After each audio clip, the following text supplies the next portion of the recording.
We're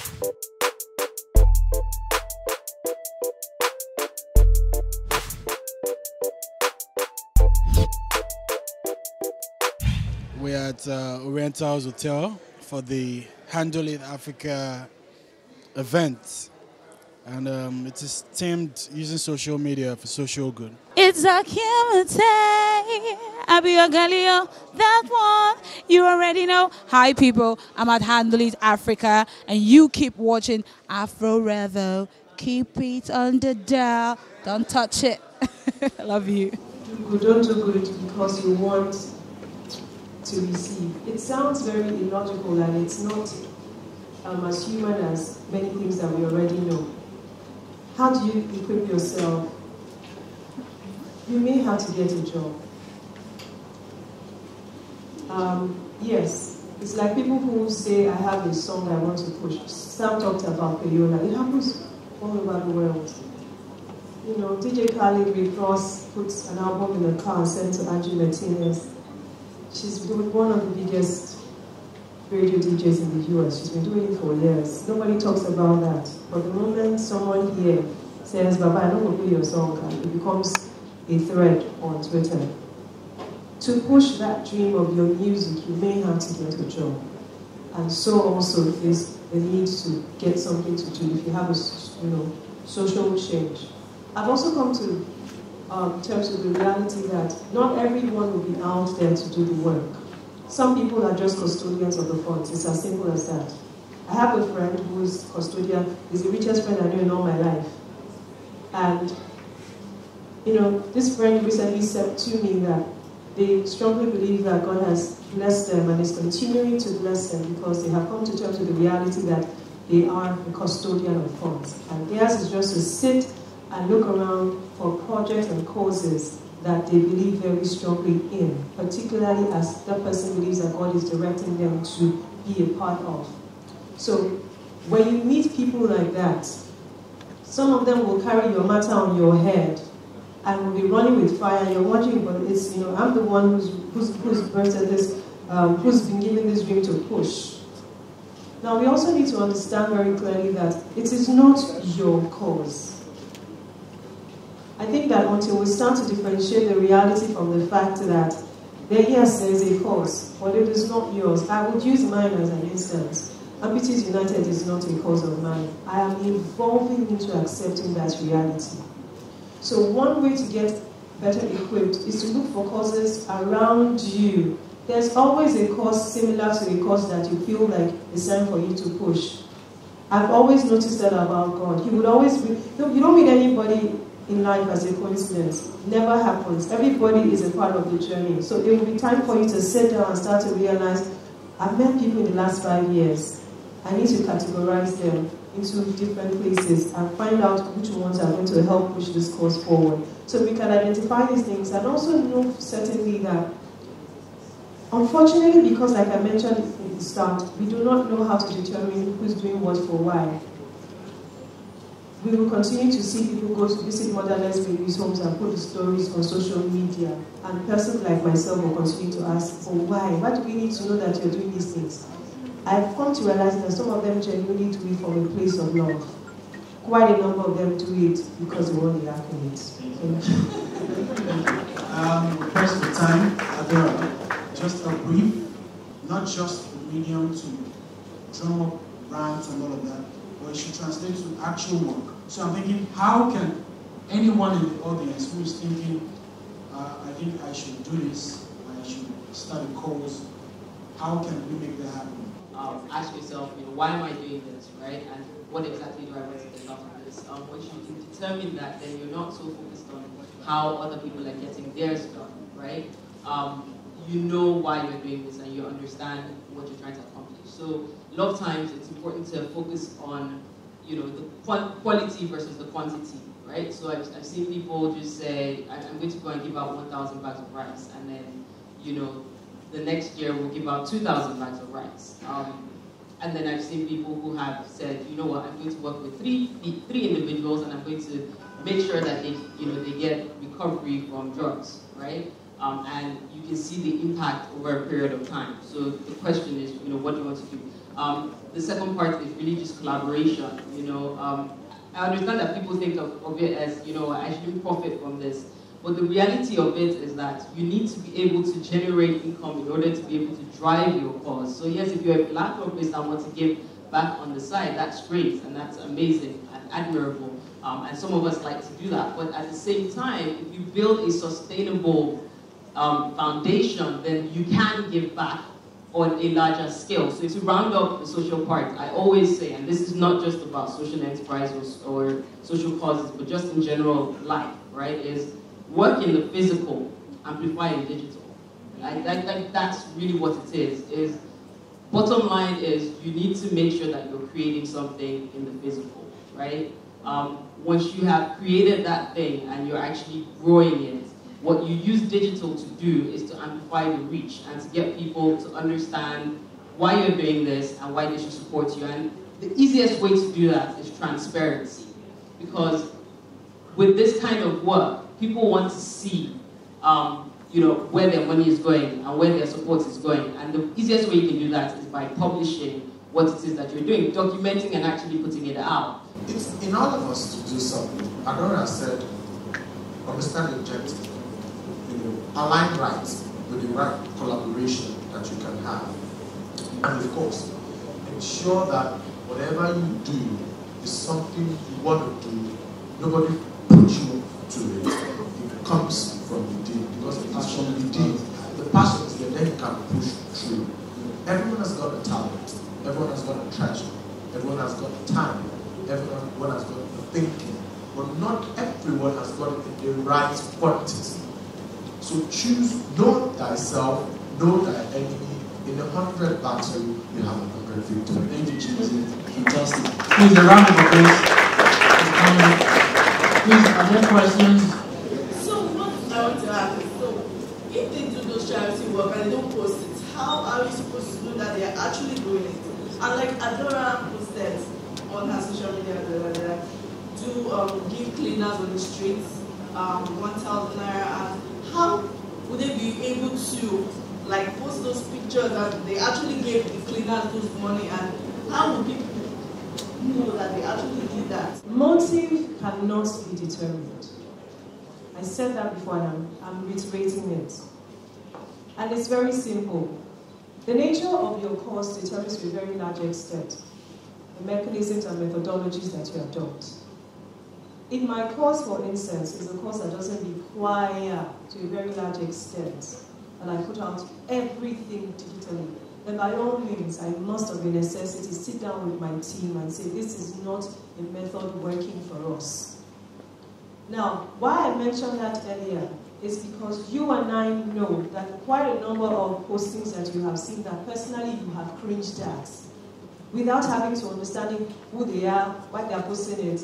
Which is why I said, at a certain point in time, you will know as an individual the ones that you personally feel are being pushed with a different agenda.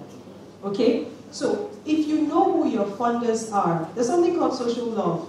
And what does it mean? Simple term, retweeting, liking, reposting, these are the things that happen. And I promise you that when your cause is genuine, no matter where you are, how far you are, people will reach you. So forget about getting the accolades for now.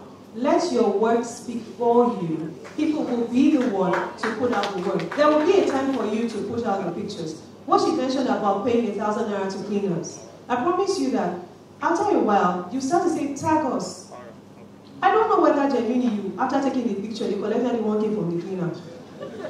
And this is a reflection of our larger society, failing which we do not understand how distrust has cut across every fiber of our society.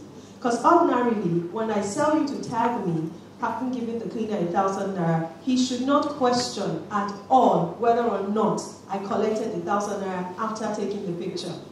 So until we start to understand that building trust even has a huge role to play in pushing out social causes, then I promise you that we'll just continue to post and like, and Adora will be needing funding because she's genuinely pushing out a good cause. I hope you enjoyed this panel. A round of applause. Free Wi-Fi. Please don't think so. It is working, but I am using it right here. It is working. Yes, everything is working. In fact, Lagos State is working. HandleitAfrica is working. Please, let us be active on social media. #HandleitAfrica. Alright, let's keep the conversation rolling. If you're opportune to be in a place like this and you get to hear words like this come out of the mouth of people who have actually been there and done something that you want to do and you don't make something out of it, then I think it's a waste of your time coming here and not doing anything about it. So for me, I feel people should make do with events like this, make the most use out of it so that tomorrow they can say, okay, I was a part of this and that influenced me. The use of social media for social good, for promoting a cause. You know, when we say cause, what comes to mind is what we do non-profit for the benefit of the society. So how can we use social media to amplify what we do for the good of the society? Yeah. Definitely. I mean, we watch adverts. Let's start with adverts. Beyonce does a Pepsi ad. Everybody grabs Pepsi. Robert Downey Jr. just mentioned the word shawarma at the end of one of the Avengers movie, and the sales for shawarma that year went up. So yes, of course, they can will change. It's just, it might be positive, it might be negative. Everybody can't do everything. I need a social media influencer to connect to the audience on the social media, because that is what they do. If I want to sell a product, and I know that some of my clients, some of my customers are on social media, I need a social media influencer who's got a lot of followers, who's got the brand representation, who can represent that brand very well to help me push the brand. That is the work of a social media influencer. I can decide to sell biscuits today.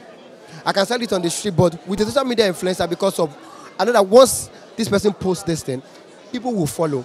And they respect this person's decision. They respect what you do. I need that kind of person to help me push my product, because I can't do everything. And that's the work of the social media influencer. Okay, so I took the national anthem. You know, before anything that has to do with the media and Africa, we need to stamp our mark as Nigerians. Good morning, everybody. Thank you very much for joining us. It's a pleasure to be here. We'll just go straight to it. We'll ask a few questions. We're looking at trends driving political change, and in preparation for 2019 elections, I think this is very, very important. Earlier on, whilst the MC was reading, he mentioned that Donald Trump is not the first leader to make use of Twitter to create a change. And I must say that as at the last time I checked, he had 51.4 million Twitter followers. Narendra Modi had about 42.3 million followers. And we find that oftentimes they discuss their policies and a lot of things there. Now, I think my first question would be to Leonard. We find that lots of people have criticized the use of Donald Trump's method, for example. And with regards to driving social change, we find that the argument against using social media for politics would be the fact that they say the mainstream media tends to focus on what the people are saying on social media. So, for example, let's use Donald Trump as a classic case. They say we focus on what Donald Trump is tweeting about, forgetting about the real things he ought to do. So it is some sort of a distraction. Classic case would be the chemical bombing in Syria. And we find that they are blaming, they say Assad is being charged for war crimes. But nobody's talking about Donald Trump trying to attack, Syria for what he's done. So in your opinion, is social media really a veritable tool in driving the change we want in governance, or is it some sort of a distraction? Okay, good morning, everybody. It's afternoon now, right? It's both ways. So first of all, Donald Trump is not a very good example to use. The reason being that the guy is notoriously erratic, and he appears, in my opinion, quite uncoordinated in his approach. You cannot do policy on Twitter. It's okay to campaign on Twitter, but when it comes to policy, and there is clear disconnect between what the Secretary of State will be saying, for example, and what the President is saying on the same issues, shows an internal incongruence. And so probably that example is a little extreme. If we were to take Donald Trump, who will basically be saying probably social media does not appear to play the kind of role it should be playing. So let's talk in more general terms. Part of governance is the ability of the leader to inspire. And inspiration comes by providing the right kind of information within the right context to the people being governed. And in our generation, in our time, in Nigeria, for example, where internet penetration is over 40%, which is pretty high, then it becomes a veritable tool for communicating the direction, the key issues. It becomes a point of direct interrelationship between the government and the people, especially young people. So it can be useful. I don't know if in Donald Trump's case it is very useful at the moment. All right, it can be useful. Now let's talk about trends. We've seen several trends, Queen. We've seen the not too young to run, which we're talking about. We've seen the bring back our girls. We've seen NSARS. Social media has been the force by which we drive and push certain trends. Now, how effective really can we say that we can make social media to help us in driving policies? Lots of people complain that it's a lot of noise on social media, but at the end of the day, it ends on social media. So we had the Dasuki Gate, and then the matters just end on social media. We no longer follow up to see what's happening as much as we should. So how can we ensure that we use these trends in social media to drive an actual change? So it's not just talk. Thank you. Social media is a tool, depending on how you use it. It's for amplifying. I think that it has been successful in some cases. You have to occupy Nigeria, you have it. So if people connect to your hashtag, people connect to your narrative. However, it is supposed to be used to inspire an action. The Occupy Nigeria narrative brought about physical bodies in terms of protest. So it's the same way I tell people when it comes to social media and hashtag, yes, you can push your narrative, you can amplify, you can inspire, but at the end of the day, let me give you an example. At the end of the day, we talk about getting young people into government, right? You see, some of the existing political structures that exist have been there even before Nigeria was formed. So to change this government, you need more than a hashtag. So it's there strictly for driving the narrative, not for any physical.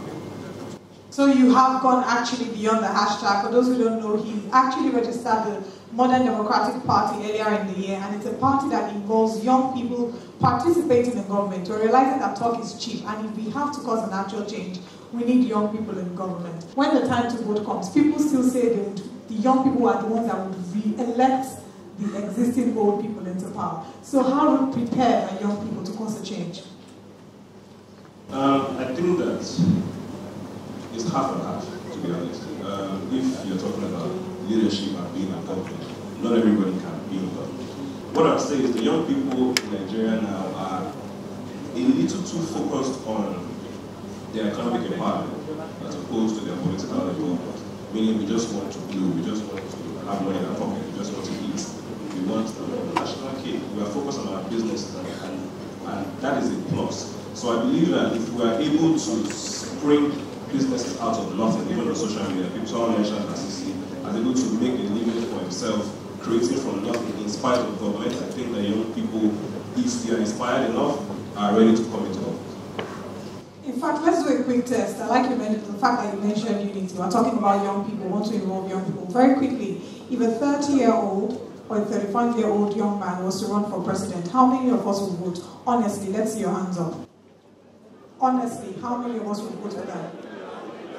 So this is exactly what we're saying. This is our first challenge. In fact, let's not even go for president. Sorry. Like we said, being a 30-year-old a 30-year-old qualified person. Let me rephrase. A 30-year-old qualified person. Okay, this is How many of the hands up have PVC? I was going to ask that next. Okay. Speaking about PVCs, Leonard, lots of people have complained about the way the structure has, been the structure is in such a way that it's frustrating people from getting their PVCs. How many of us have encountered extreme difficulties in getting PVCs? So we find that people are not able to go to leave work to get their PVC, and we don't see the officials on weekends. How really can we use, what are your suggestions for how we can deal with this, and what are your predictions for the 2019 elections? So two more questions. So in my case, I've been to Ali Moshel local government 2-3 times, and I couldn't get it. And the fourth time I was going there, I went with pressmen. I went with a plainclothes police person because I really wanted to make trouble. Okay. Fortunately for me, I got it in 5 minutes that day. So all the gra that I brought to ensure that I got it by force, there was no need for all of that. You see, when something matters to you, you have to be able to want to put in the work to get it done. This is Nigeria. 2019 is around the corner. We know that the present administration does not represent us. I have no qualm about saying that on air, anywhere, everywhere. The dude just called us lazy. We know we are not.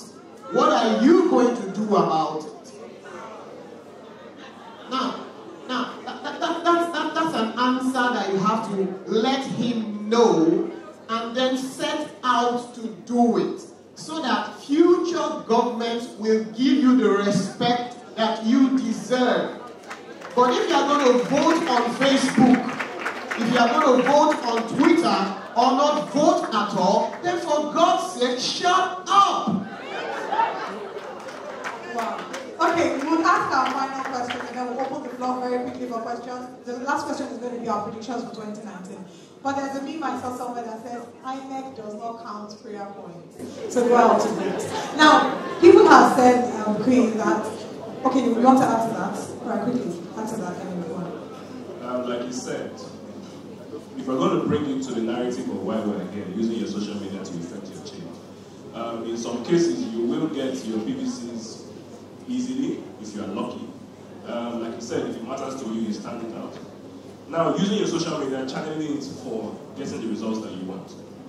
You go to your polling center, or you go to where you're supposed to get your PVC, and there's nobody there, or they are inefficient. There's an INEC Twitter handle. You can take your picture there. You can start a conversation there. CC the INEC handle. Get people who are there around you for the same purpose to do the same. It may not be immediate, but with a serious, if the INEC, the person behind the media communication handle of the INEC is serious enough, they will look into it. Then the more the merrier. Okay, then let's start something here then. From here. If you are going to register for your PVC, should we start a hashtag here? Yes, sure. Should we start a hashtag? What should the hashtag be called? So if you go to register for your PVC and then they are inefficient, we'll start the traction with the hashtag. So what hashtag should it be? Any suggestions? I think it's something we will do before we leave, but I want to take the conversation a bit further from the PVC. Yes, I was going to ask you now, they say that getting our PVC is not enough for us to see the change that we want. Exactly. I think that, you see, this is even a personal challenge that I'm having as a political party leader, right? You see, everybody is shouting, get your PVC, get your PVC, get your PVC. Cool. Okay, if we're supposed to vote for somebody that represents us, right? Even the PVCs that have been collected, the numbers there show that the young people have the most registered PVC at the most. I don't know if you get what I'm saying. Now, you see, everybody is comfortable with shouting, get involved, get your PVC. I think we need to start to promote the agenda of being passive. I'm not saying join Modern Democratic Party, and of course I would like you to join Modern Democratic Party.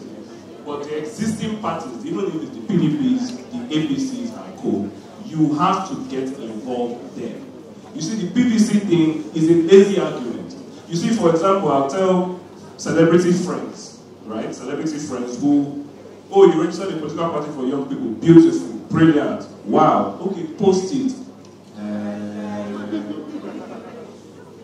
comfortable with saying get your PVC. You see, if you don't get involved in the political structures, right? If the political structures produce a cat and a dog, or a goat and a fish, you are still going to have to vote for the goat or the fish or stay at home. So if you are looking for any real difference, get involved in any political party, even at the ward level, even at the local government chairmanship level, not necessarily even as a candidate. Go to the ward meetings, take Coke, take Tom, pure water, anything there. Get involved. Get involved in the processes that even bring out the candidates. Thank you. How many of us are in political parties here? Can we see your hands up? Okay, that's okay. How many of us will join a political party after today? Because it's not enough if at the end of the day we have this conversation and we don't see an active change. I promise you, this time we are spending here is wasted. We need to see the result of why we're spending here. Now let's talk about 2019 elections. Are we ready? Let's talk about how we can regulate our votes. Now we find that oftentimes the things people complain about the most would be the fact that the ballot system is not working. We're seeing that there's a lot of hijacking of ballots. We're seeing that the votes are being manipulated. How can we use social media to correct all that? Social media, or even beyond social media, how can we prevent all that from happening in February 2019? And then your last question would be projections for the elections 2019. Since the day I turned 18, I've always voted. The last election, it cost me almost 150,000 to be able to vote. Naira, my money, to be able to vote. Because I had to travel to do the voting. I spent 2 days to do that. So, because I'm a member of a paramilitary organization, I would carry my car, my dress up, and ride around just to see how it's doing. See, the honest truth is this: when we talk rigging, it is not rigging that determines elections in this country anymore from 2015. You can only rig where the difference between the candidates is marginal. You cannot rig your way into 5 million votes. You can only rig when they say ballot box snatching in the entire Lagos. It may not happen in 10 polling stations. Not even words, polling stations. So when you take those kind of cases to court, INEC will look at it to see whether those incidents could have changed the outcome of the election. And usually it can. So the point is this: if votes don't count, politicians won't spend billions campaigning. That's the simple logic of it. So we shouldn't go into the election with a negative mindset. Go there, it's not enough to have your voter's card. Go there and cast your votes. Vote, your votes do count. All right, thank you very much. Just to add, rigging does happen, but rigging happens when you don't show up. Thank you very much. Finally, Bukoyi, projections for 2019. You've started a party for young people. Are we going to see, honestly, are we ready? Are we going to see a lot of involvement of young people in 2019? I, for one, I want a government that represents us. I don't know if any of you here share that same. Do you want a government that represents you? Yes. Puts you first? I'm not God. I can't determine predict accurately the turnout of the election or whatnot. But I think channel your anger to what you want. Get involved, and just maybe we will beat the status quo. Thank you very much. Please a round of applause for our panelists. What's our hashtag? Yes, I think we'll discuss that in the next segment with Debola because that's his area of expertise. So Debola, start thinking of the hashtag for us. My first question goes to Mr. Leonard Ete. Okay, I strongly believe that youth have a chance at 2019. But I also strongly believe that the northern youth have a large role to play in this. Positive thing is that they have the numbers. But the negative thing is that they are easily influenced. So what's your view concerning the matter, and how do you think they can be carried along? So my second question is... No, you allowed one question, please. A good answer. Thank you very much. Okay, so it's addressed. I'm a northerner, by the way. So that solves your problem. The issues that young people have no religious or regional or tribal variants. We have the same issues.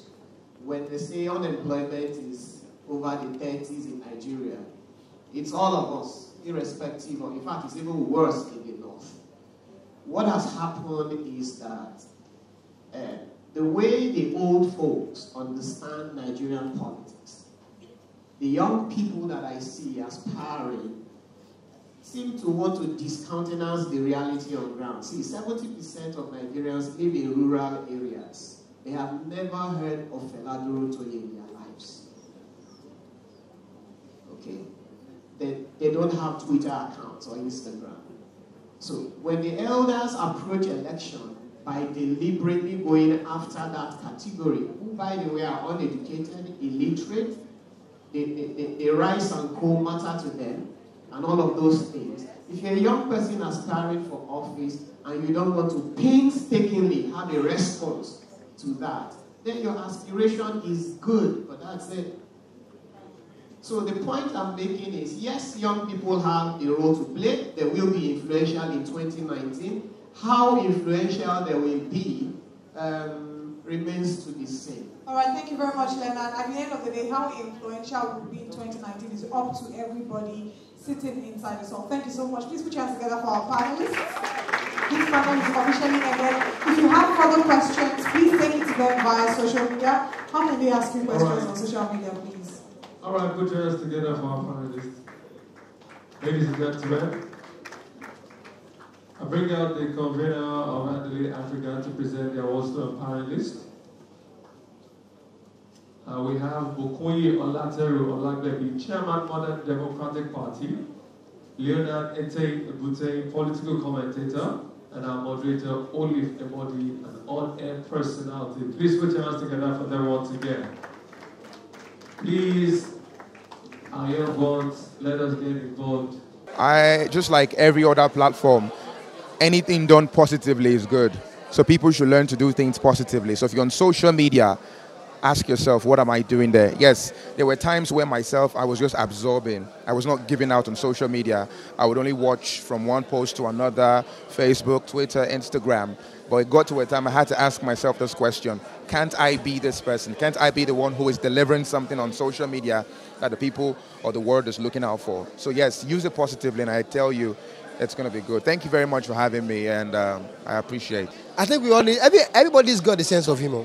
And that sense of humor needs to come alive. You need to know that once you see comic or humor, you don't need to take it personal. It's comic, it's humor. You need to just see it and laugh about it. You don't need to take it serious. It's you know, when somebody posts something and there's LOL after it, you should know that this person is joking. At the same time, we are trying to be careful and not to post things that will hurt people. So people need to, our fans, our people on social media needs to see the fact that there is comic, there is humor in what we post, and you don't need to take it serious. Lasisi is here again, and he rants about sometimes. Some people are saying, why really say this? It is him. This is our own, we're passing our own information with what we do. So you don't need to take it too personal. Don't take it too personal. Love is a beautiful thing. It's on Jazzy again. Feel it. After the national anthem I sat and I listened to some of the speakers, and well, it was really, I actually learned a lot of things that has to do with projecting yourself as a brand, you know, and also more like hustling for what it takes that you really want to do, putting in passion and hard work together to get what you want. You know, I learned a whole lot. I mean, if you were not here, man, you need to maybe just ask HandleitAfrica to show you a video, maybe, I think, because you need to, it's something beneficial to every person, because the world is going global right now. Everything is going online, everything you have to do with your business, with yourself as a brand, is going on, is online, it's digital, so yeah. Please put your hands together for him, ladies and gentlemen.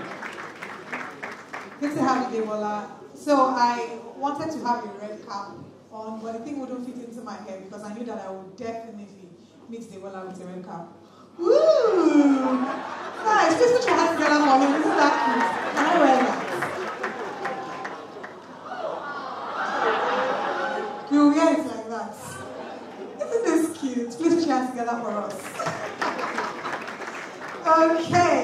So I think we should start with the very first obvious question.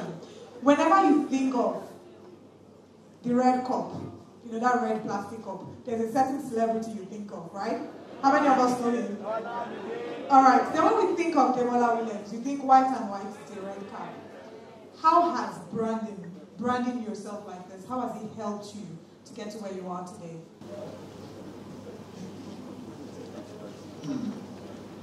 Good afternoon, everyone. It's good to be here. Quick well done to Penza.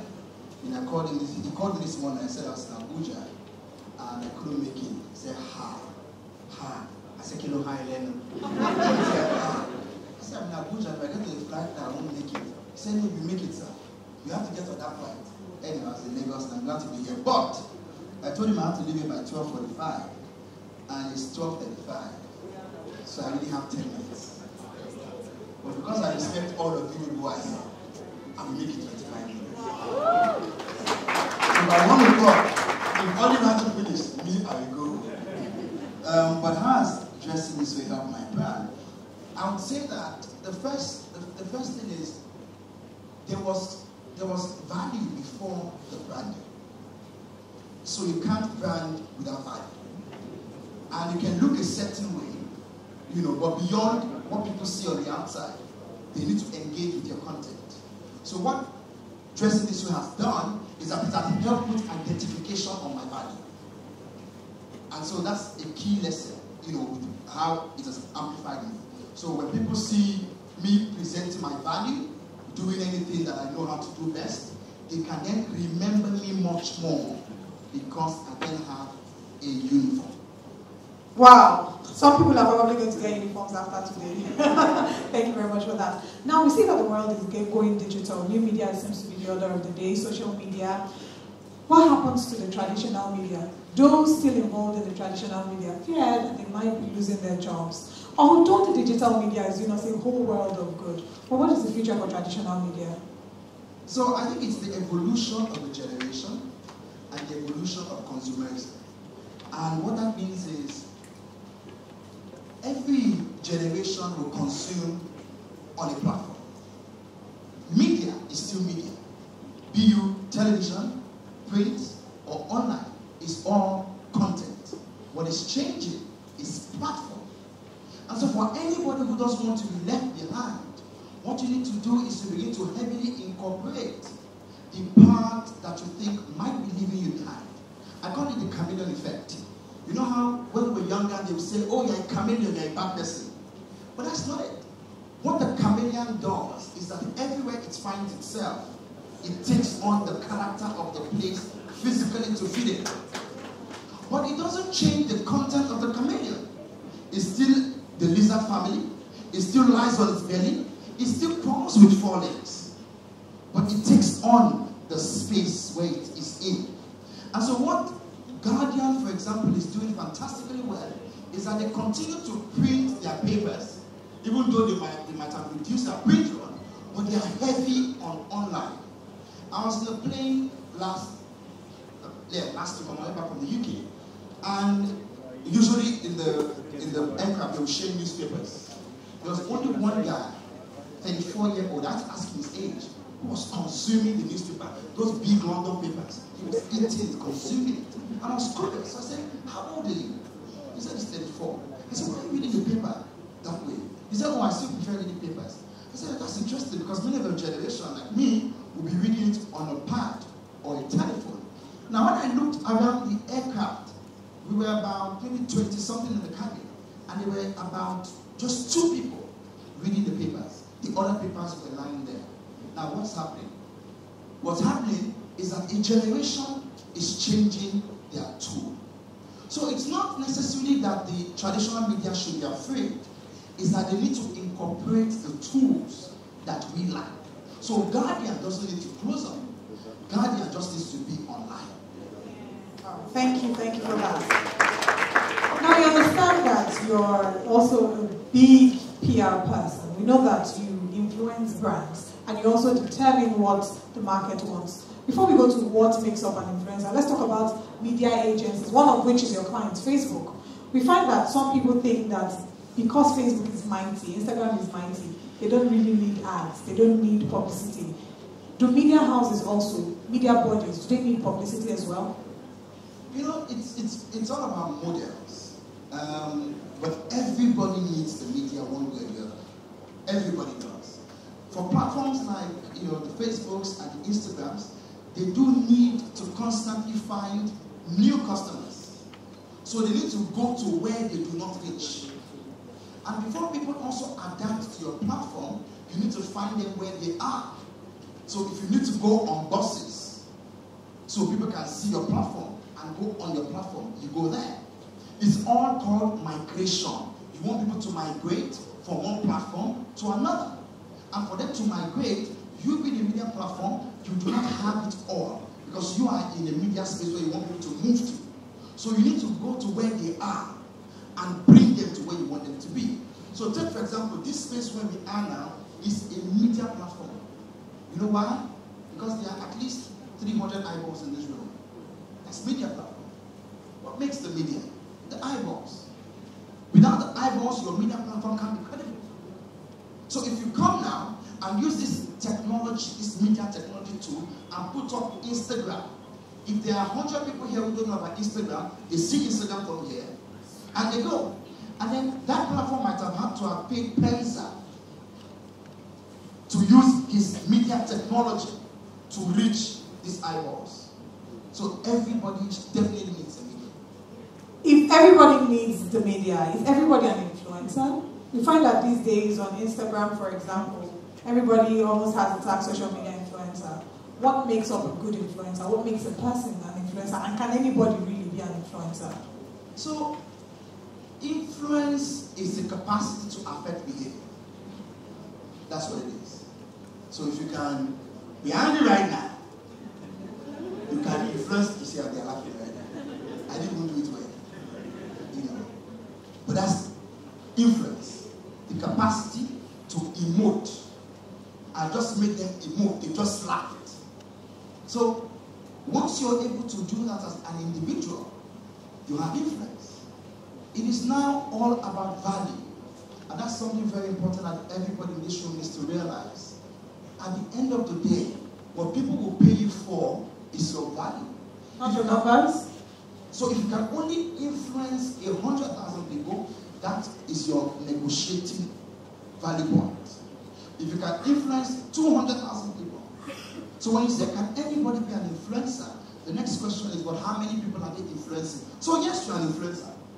Because you can influence in your church, in your community, but how many people and how much value can be placed on it? So if somebody wants to reach, say, I want to reach young Muslim scholars, and you have 10,000 of that, but Shola has 52,000 of everybody, I might be happier to pay Chizoma, who has core 10,000 young Muslim scholars, because my product is targeting those people. They are taking a risk with someone who has 500,000 of everybody. It's not necessarily a game of numbers. It's not a game of numbers. One, numbers are important. Two, audience targeting. So you have the numbers, fantastic. But do you have the right audience that I want? If I want to advertise a product for nappies for grannies, I'm not sure I want to go and put it on the Lasisi page. Because the young people, the young professionals, maybe will catch the industries. But the other thing is that if I put it on Lasisi's page, maybe those people will see it and buy it for their parents. So you see that? So everybody has to sit down and look at it clinically.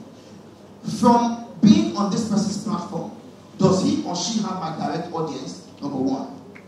Or does he or she have the people who pay for the services for my direct audience? Are you listening? Yes. Because sometimes the platform you're advertising might not have the direct audience that is the user, but it has the people who are going to pay for that product. So you want to advertise for babies. Babies will not come to your Instagram page.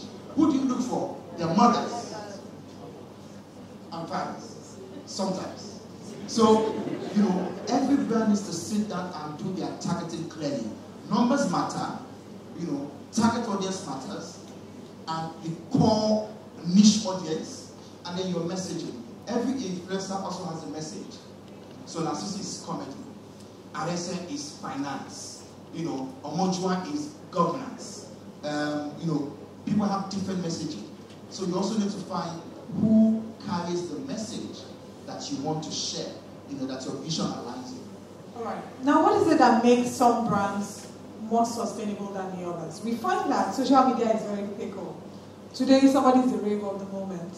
Another 1 month, and you can't hear about them again.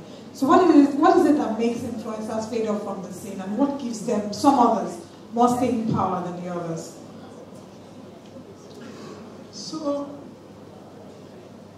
you know, if there's one thing I'm going to happen the most in this conversation today, is value. Really and truly. The moment you stop giving value, the world moves from you. The moment Marachi stops being funny, you're all going to stop taking over videos. If you notice, sometimes when she puts up a product placement videos, it gets lesser views than the funny ones. Because the audience is hungry for the core thing she's promised them.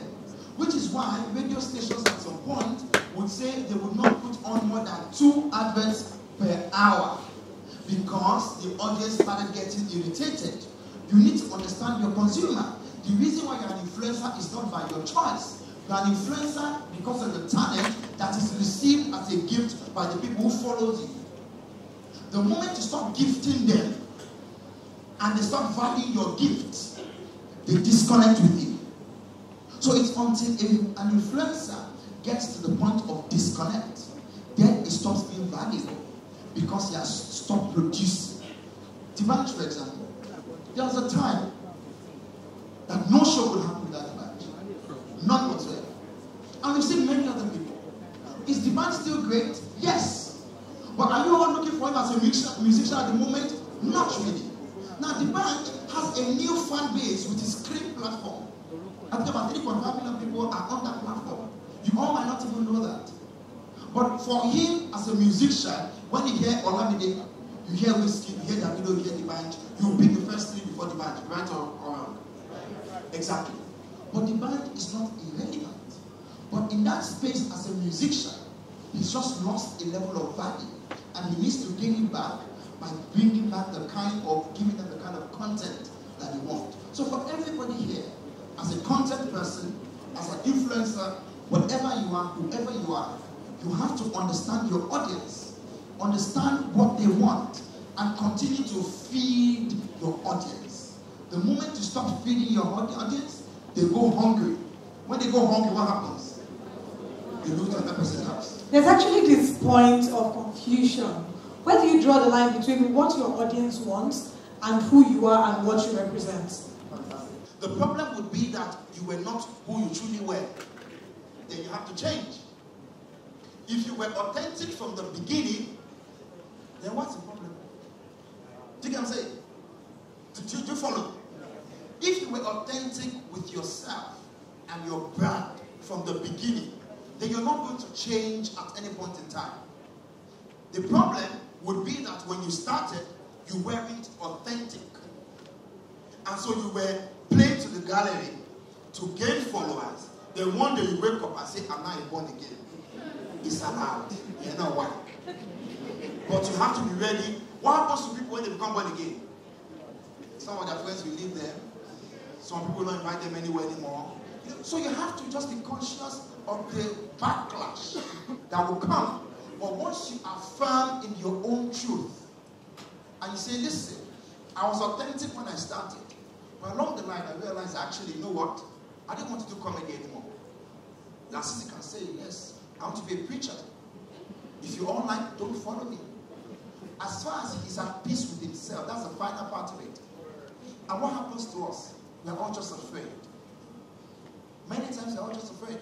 Afraid to be our authentic self because we depend on people who truly don't care if you commit suicide tomorrow. So the best gift you can give to yourself is that for whatever you do in your life, be your authentic self. If you are out from the beginning, great. If you are not from the beginning and you wake up one day and say, you know what, I realize that this is actually what I should be doing now, do not be afraid. Go for it. You know what I find? I find that one of the most useless feelings in the world is fear. It helps you, it traps you from thinking about tomorrow. And it robs you of the joy of today. So you know what fear does? It freezes you. And then you think that, oh, I was afraid and I made a decision. No, it was not fear that made you make a decision. You made a decision because you had to make a decision. So rather than you being afraid, you just sit down and think, what do I need to do? What can I do? If I do it and it doesn't work, well, I fail and I try again.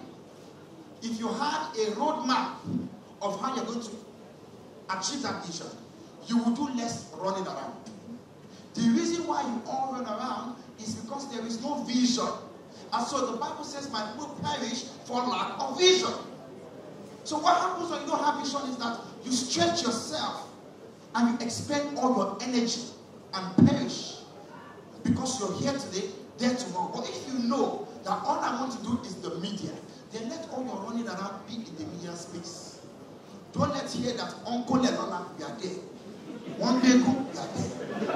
But you want to do media. So if you hear that audition, we are there, fine. NT, we are there, fine. Inside of the data, you are there. It's all in the media space. But if you go to Return Begu, your focus will be, what is the media element I can find here?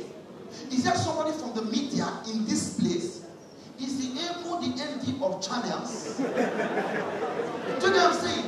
So if you have a vision, anywhere you find yourself, you are focused on how can I, connect my vision with this purpose.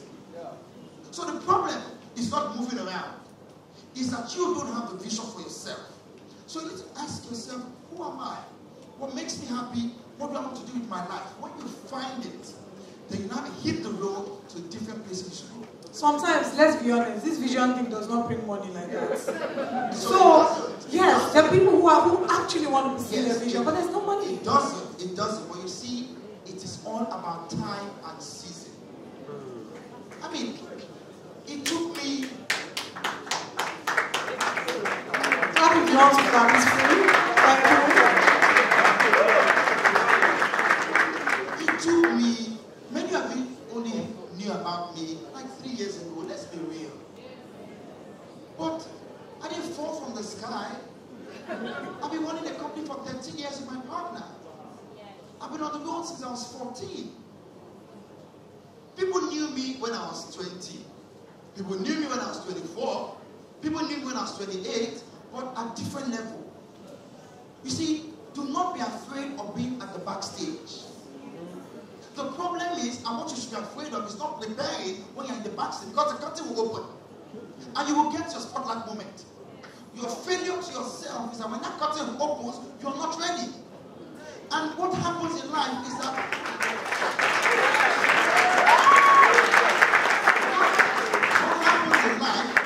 you see the stage you see now is a rehearsal to the next stage you're going.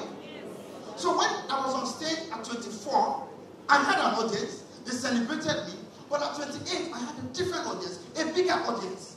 And it keeps going and going and going. But if I had given up when I was working in NTA for free, or when NTA started paying me 2,000 naira, and my mates were earning 25,000, 50,000 with Sound City and Hit TV. If I had given up at that time, when I was working for free with Jerome, if I was giving up at that time, when I was going from audition to audition in Adetola and Oduduwa Crescent and Kilo Hotels and Winnie Hotels, trying to be an actor, if I had given up when I was pursuing different Zulele troupe, this troupe, acting, Gods Are Not to Blame, Okela, Godo, and Co. It's funny to you, but it's my story. If I had given up at that time, I wouldn't be here today. If I had given up at that time, I was going to Eastern Abdagata, helping them out, going to Lido Rufuyona, helping them out, not getting paid, just doing it. Because I had love for it. Because I was passionate about it. Because it gave me joy. I didn't see the money, but I was doing it. And so it's 17 years, 18 years on, and we're here. And the story is different. But it was a journey.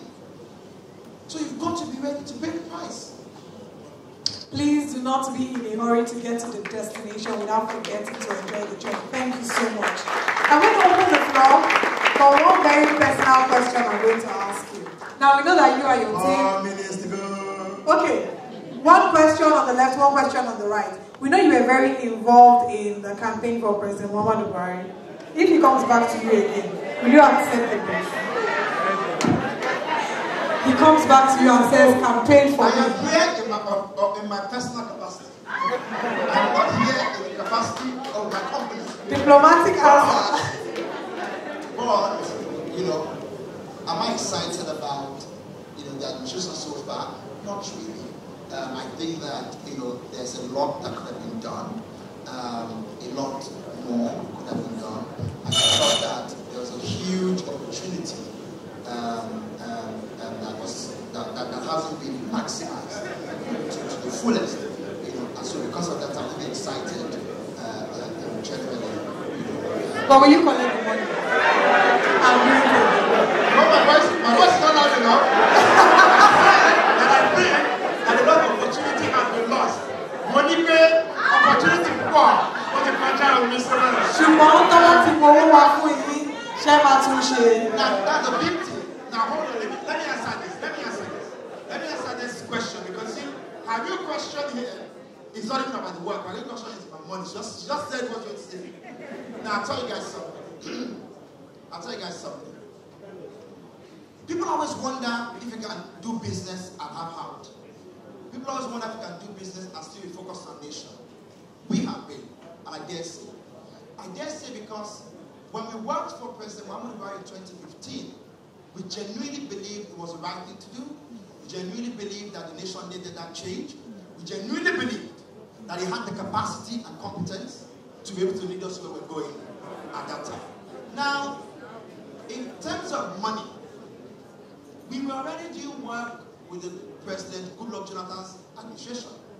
He hosted us in the villa. We were friends with them. We had board members who were in that government. Working with the Muhammadu Buhari campaign cost us so much that we don't even talk about it. And people always look from the outside and think that they can be your judge. And you know what's interesting? The thing you guys do to other people, judging them, is because people have done it to you. And so what's happening is that in the hurt cycle, people hurt you with their tongue. You hurt others with their tongue. You think you're saying the truth. But who made you judge? Who made the arbiter of the truth? Nobody. When you started working for the President Muhammadu Buhari campaign, which one? Are you with me or against which one? Yeah, with me. Now, when we started working, I can see all your phones are out now. Now, when we started working, listen. One house, please. We need to wrap this up so we can take 2 questions because it's almost 1 p.m. The only reason I'm going to take 2 questions and the one that took extra minutes. So now, when you start working for the Muhammadu Buhari campaign, the other guys came to us and offered us a whole lot of money. But we turned it down. And it might sound to you like, oh, how can you say you turn money down? But that's the point about living your own truth. Many times we accuse others without proof because we have no truth ourselves. Many times we make assumptions of other people because of how we behave. Because we think that it's not possible that other people will do the right thing in the face of temptation. When we worked in Ghana, we worked for opposition. Don't ask anybody. Opposition never has the money of an incumbent. When we went in Ghana, we were invited by both of them, the incumbent and the opposition. Again, we chose the opposition over the incumbent.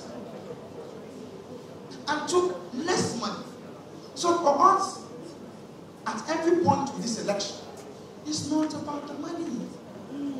It's about what we believe is the right thing to do. And keep it locked. In a few months, you're going to find out what I think is the right thing to do. I'm going to tell you. You're going to see it on my handles. You're going to see me doing it. But for us, at every point in time, in 2012, who remembers Occupy Nigeria? Remember Occupy Nigeria? Did you know that we're working for the ministry that was being attacked in Occupy Nigeria? Yet, myself and my partner were leading Occupy Nigeria. And they called us. And they said to us, this thing you're doing doesn't make sense. We are your clients. You can't be fighting us. We said, well, so be it. You said you have to choose this day which God you serve. Us or the people. We said we'll serve the people. And we abandoned an account. At that time, that was our highest paying account. At that time. This was 6 years ago. I was 26. I was young. How much did I have? Well, I worked out on the money. And that's not because I'm a good person. That's because what gave me peace. That was what gave me peace. I'm not better than any of you. No. I'm just living my own truth. So I'm not saying this to be higher than any of you and tell you that I'm not following money. No. Do you. But do your own. Run your own race. Make your own impact. If you're upset about the government in power, how many of you have written names of people you're going to campaign to? How many of you are doing door-to-door for anybody you believe in? Don't sit there and be complaining and abusing other people. No. You make a change. You do it. You get up. Your mates in America are using their money to print t-shirts. But you want to copy America, but you don't copy America for election. If you're truly hungry and angry, move your hunger and anger to ensuring that the right person enters the office. If I'm telling you that there are 70 million registered voters, why haven't you taken it upon yourself to go and look for those 40 million that didn't vote? They are your friends. They are your sisters. They are your brothers. Why are you not moving a campaign by yourself? You have 100 friends on Facebook. You have 50 friends on Facebook. Imagine 300 of you in this room with 100 friends on Facebook. That's 30,000. Then your 30,000 talks to another 100,000. That's how numbers go. Have you signed up to volunteer for any candidate? There are many new candidates. You are all there turning up your nose on Instagram, on Twitter. Oh, this person cannot run the country. Oh, this person doesn't have political base. How about you be the political base for the person? How about you grant governance for the person? Until all of you stop this your judgment, you're holier than that, you're not even holy. Many of you are Mugabes in your own home. If they give you people meat to share your family, you take the biggest and give your younger one the smallest. What are you talking about? And then you stay there and you throw other people.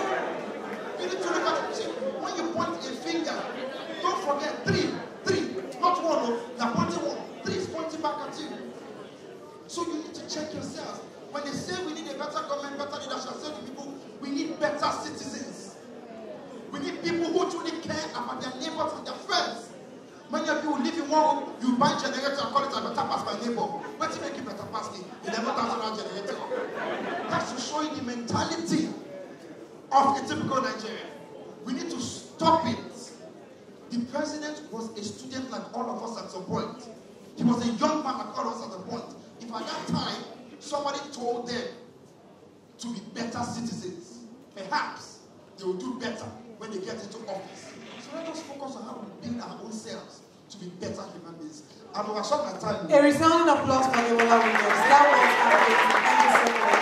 Very quickly, two questions, one from the left, one from the right, straight to the point. Once I was blind, now I can see. Thank you very much. Okay, my name is Wemimo Ademuni. I'm a multimedia journalist. So I'll just ask you about putting up stories online. And what do you think that, because reality on social media is different from on ground, we can hardly bring these political leaders to accountability in real life, aside what you can do on social media. That's why we have few people do investigative journalism. So what do you think we can do, to ensure that these people can investigate stories in their areas and really bring these leaders to accountability? In summary. All right, thank you. The next question. Again, that's a personal decision. If the people sit here and choose to throw stones, and cast flames, rather than doing citizen journalism, which is a part of being an active citizen, there's not much we can do. The people are here, my lady. Talk to them. Tell them. All of you are the media. The time when we accuse the media is gone. All of you. You are no longer bystanders. You are the media. You have this. You should be taking the videos. You should be reporting. How many of you have ever written a letter? How many of you know your counselor? Raise your hand. Okay, how many of you know your chairman in your area? Not even 10% of the hall. You don't know your chairman. How many of you know your house of rep? Raise your hand and I will come to you with the camera and ask your name. Raise your hand. The hands have gone down. You see, they lied. They lied. They were accused others of lying because they just lied. And then they thought that that's how it's done. How many of you know your president? Now, this is the point. This is the point. The point is, it's a cycle. You have, let me tell you what governance is. Governance is a contract. You have contracted people to supply you governance. You've given them your resources, your wealth, and everything in your nation. They are supposed to now supply you governance, which is good roads, housing, education, and all of those things. When you give a contractor your money to build house for you, and you go to the site and you go to the contractor, what do? You hold them accountable, you fire them, you get new contractors, blah, blah, blah. That's the way it works. You need to hold your councillor, your chairman, your house of rep, so that the moment the councillor is feeling the heat, it takes it to the chairman. Chairman is feeling the heat. They continue like that. But if you just wait and keep on at the president who has cabals around them, every president does, who rather than hear your voice. But if you keep marching in front of your rep, your chairman, your council, and even the president, what we have done now is that we're giving people our resources and we're not making demands of them. That's what we're doing. They are abusing our own selves. And that's what they enjoy. They love it. When rather than you to face them, you are facing Ebola. No. What you should be hoping is that how do we even get that Ebola to be on our side? That's what people do. Bad people know how to unite. Good people, never. All right, second and final question. Whenever I have asked you before, so please be thinking, we need a hashtag to be able to report centers where we have difficulties in getting our PVC. So you suggest one for us before we leave. Second and final question, please. All right, there's somebody at the back. Please come forward a bit. Hold on, one house. We have one here. Someone said, where's my PVC? Where's my PVC? Hashtag free my PVC. Free my PVC. Hashtag free my PVC. Yes?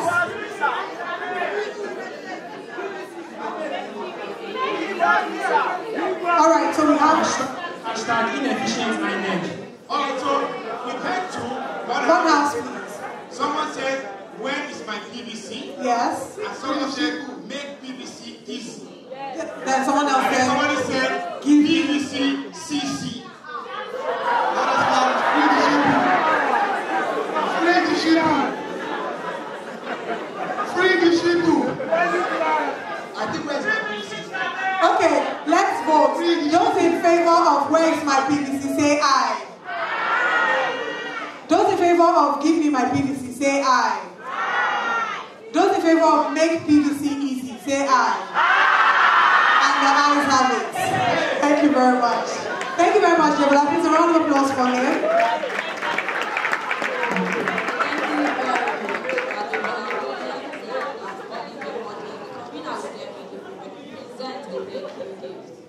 So, just in case you do not know, he's the co-author of a book, How to Win Elections in Africa. So you can get it in preparation for 2019 elections. This year's theme is expanding influence and broadening thoughts. At this point, I think we've gotten to a point where everybody is beginning to have a shot at having influence, depending on what your following is on social media. So at this point where people are going to gather some momentum to influence followers and influence people, it's important they know how to do it and what rules to follow, so that they don't make mistakes, basically. Hey guys, it's Delphine, aka the Delphinator. I'm here at HandleitAfrica to moderate a panel, Can Celebrities Wield Change?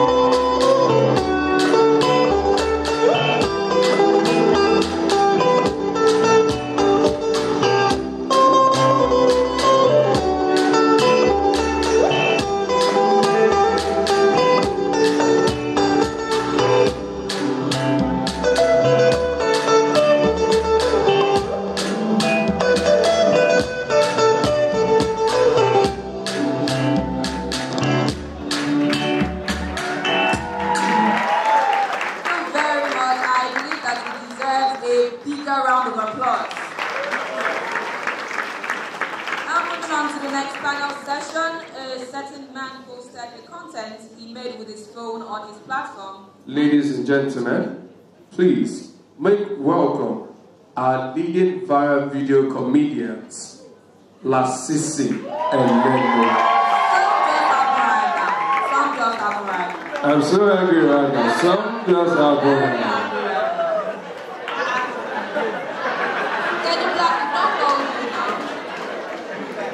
All right. Okay, maybe we should call Kenny Blaq now.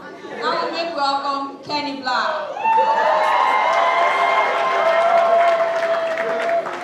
All right. Please give both of them a resounding round of applause. Moderated by TVC Entertainment Splash host Ariyike Dimples. Please put your hands together for Ariyike. Oh yes. It is not easy. Good afternoon, everyone. Okay, so I was expecting everybody to scream for me too, the same way you were screaming for Kenny Blaq. Jealousy. Alright, let's get into it. Why are you Lasisi? And you, why are you Kenny Blaq? That's who I am.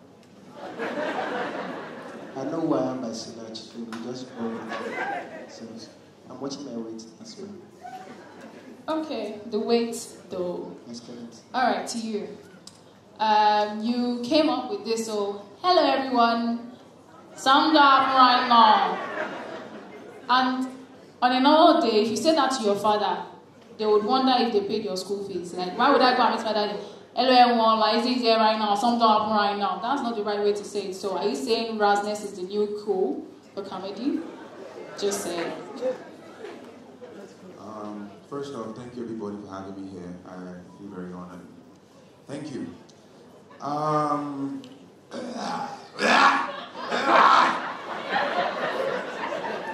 Is everything okay?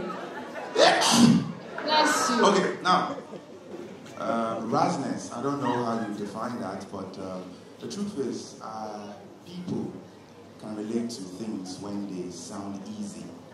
When it sounds like something that will become a norm, something that you could just say casually. And Nigerians know how to play around insults as well. So for me, I think that trademark, at first it didn't start off as, hello everybody, something just happened right now. But I wanted to have a trademark. I wanted to have something where it could always be a means as to how people introduce me. So it started off as that. And rasness, I don't know. I like the idea to feel it's when you, for example, before now, I never thought I would sound that way. I don't like it when people sound like that and they're sounding too European. You know, I don't like it. I know, besides jokes apart, I'm not like, I feel like, I've been speaking English more, you know, but later on, I remember then I would play around a couple of things, a couple of lenses on my Snapchat filter, and I'll post on my WhatsApp. I found out that most of my friends on my WhatsApp could relate more to the Lasisi idea, which was sounding stupid, can you imagine, you know, most of them would like, they would laugh. But the days I would try to speak my cool English and I'd be like, and you know. So I think as time went on, I started to understand that people appreciated that idea. And it just sort of, you know, stuck. That's how we got in here. Okay, thank you very much. So, Kenny Blaq, I'm an upcoming comedian, and I want to go viral. How do I go about it? Go viral. It depends on where you're going to. You can't just wake up and when I'm going viral. You feel lost. But it's an upcoming comedian you want to go viral. I think it's first of all, you need to have the talent. The creativity around your talent, you know. I wouldn't have gone viral if there is no uniqueness in what I do. People say they are jokes, but I decided to sing my jokes. And for you to go viral, what will attract people to you is your creativity around your content. What is it that you are doing that nobody else is doing? Or what is it that you are doing that somebody else is doing, but there's a uniqueness in what you do, which is what I do. So if you want to go viral, I think you need to first of all look at, okay, this is what I need to do. This is me. I'm not doing somebody else. And what can I sustain this for a long time? Then can people? What is that people see on my page and they want to come back to me every time. So if you want to go viral, you need to have that uniqueness in your creativity, and that creativity and your uniqueness will make you stand out. Okay, but I know that there are a couple of people that are talented and, they stand out in their own, industry. But then when they put up stuff, they still do not, their videos do not get as much views as someone like you or Lasisi. So please, what are the basic needs to become a viral sensation? I think everybody needs that one push. For example,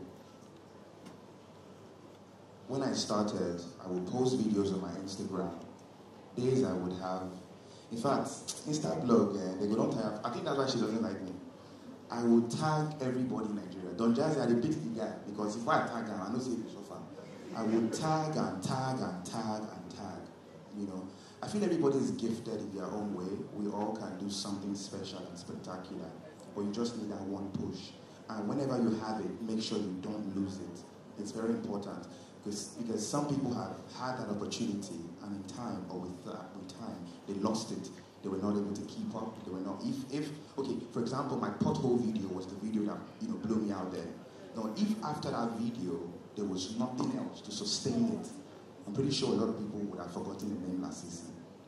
But as time went on, I was able to hold on to the idea that okay, people want me to deliver, and with that, I had it at the back of my mind. Constantly did things.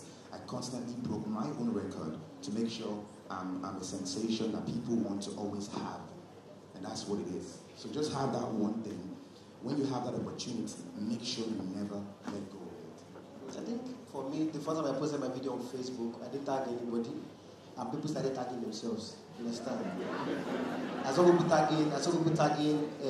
I didn't even know that tag. I didn't even know there was Instablog. That was like some years ago. I did a video on the videos I like, one designer, one Ferrari, they stay face me, I face you. I ain't share. And I posted that video. I didn't even know the videos and people started tagging the video, people started tagging everybody, and that was how. If after that I started doing some Igbo skits, some Igbo content, but if I kept doing the same thing, I'm not sure people will come back to me. So I decided to do different genre of music with my comedy. So you need to be prepared for it. Like I said to myself, I'm going to be posting stuff on my Facebook, Instagram. I decided to post using an R&B song to crack joke. The next day I used a country song. I decided to use Olamide.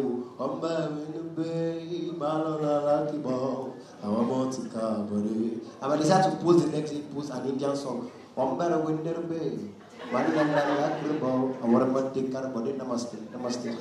So it depends on what you post. You need to be prepared for what you want to post. You need to be prepared for people that want to come back to your page, and you can go viral if you are you.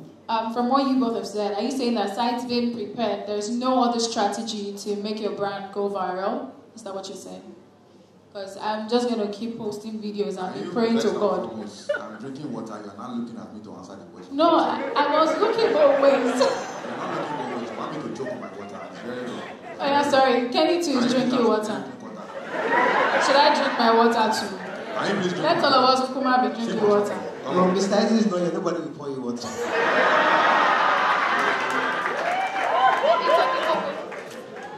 Oh yeah, answer my question. Are you done with your water? Yeah. Okay, what was the question? It's okay. Should I ask him the question? Yes. Oh, yeah, ask him. You're supposed to use the couple. I'm not used to it. Let's use the savage. You won't give it call. And then that's a couple. Oh yeah, answer now. You should stop. Alright, I think you should ask the question. I should ask now. Yeah. Honestly. Aside, focus. Are you listening? So aside being prepared, because you said just keep posting, keep doing this. You I don't say that too. Can you imagine what you say? That's how people always do. Yeah, I say you should be prepared. No. But you said it takes just one push, but you have to be ready for that one push. Yeah, it's not being prepared. Exactly. It's being prepared. Just so quick. Okay.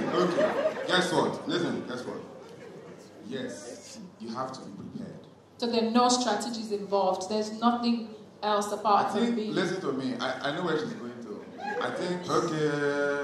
I think I get what's happening now. Yeah. Wait, no. I think I see what is going on here. When you are saying any other thing, are you saying if I went to Babalawo house or what? Because you are trying to make it, I did not go to anywhere to wash my head or anything. No, I think what she means is, I think what she's trying to say is what's on her mind. I don't know what's on her mind. It's not what I'm saying. Let me explain to you. Let me explain to you what she's trying to say. I'm lost too. Anyway, for me, all I said is, people need that one push. For example, you join, let's assume you open your Instagram account today, you're very talented, you have everything you need. You open your account, you're not automatically going to have that 1,000 followers or 2,000 followers. You're going to have your normal friends, maybe 100, 200 max. You keep posting your things, they keep tagging other people. When I say one push, it means someone of influence. Someone that can make a post and people would say, okay, who is that person? So that was what I meant by saying one push. Now for me, I keep saying this every time. Bizu, I don't know if anyone here knows Bizu.